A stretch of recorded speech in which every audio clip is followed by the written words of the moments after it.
السلام عليكم ورحمة الله. يبدو أن فضائح عسكر الجزائر لا تتوقف. هذه المرة فضيحة من نوع آخر. هذه الفضيحة اللي لقات الصدى نتاعها على مستوى التداول، على مستوى مواقع التواصل الاجتماعي. مفجر هذه الفضيحة اللي هي هذه القضية الفضيحة هو الإعلامي والمعارض الجزائري هشام عبود. هشام عبود أكد من خلال ما اعتبره مصادر خاصة بأن الشفيق شنقريحة اللي هو النجل نتاع الجنرال سعيد شنقريحة بادر إلى طلب الجنسية الفرنسية بعد زواجه من مواطن فرنسي على طريقة ما يعرف بالباكس. وأعلن هذا الابن تاع شنقريحة مثليته الجنسية مستفيدا من مجموعة من القوانين التي تتيحها فرنسا للمثليين.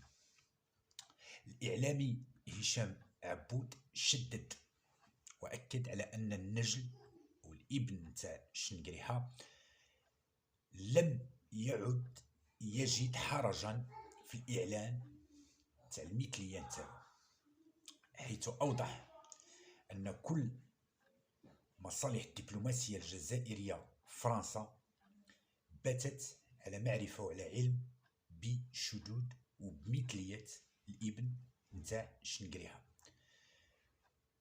أشار أيضا بأنه تقدم بطلب الحصول على الجنسية الفرنسية حتى يتمكن من الاستفادة من القوانين اللي كتأثر هذه الشريحة نتاع الشواذ.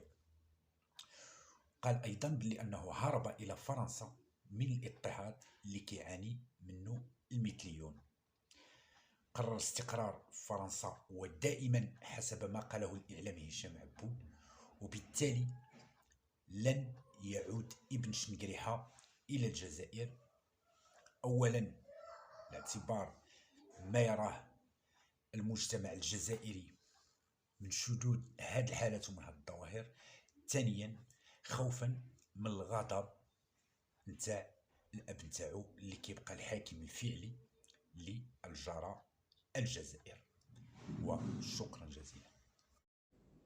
انتظروني اليوم في اللايف تاع العشية سكوب من النوع الثقيل يخص شفيق شنقريحة ولد الشنريحة اللي قدم طلب الجنسية الفرنسية، وهذا بعد ما عقد القران مع مواطن فرنسي، دار ان باكس كما يقولوا هنا في فرنسا.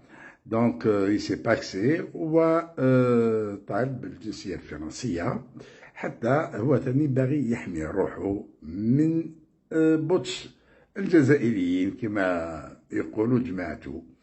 فوالا دونك خبر جد مهم، نعطيو كل تفاصيل تاع هذا الخبر هذايا ونشوفوا واش باقيه ديالو. السلام عليكم.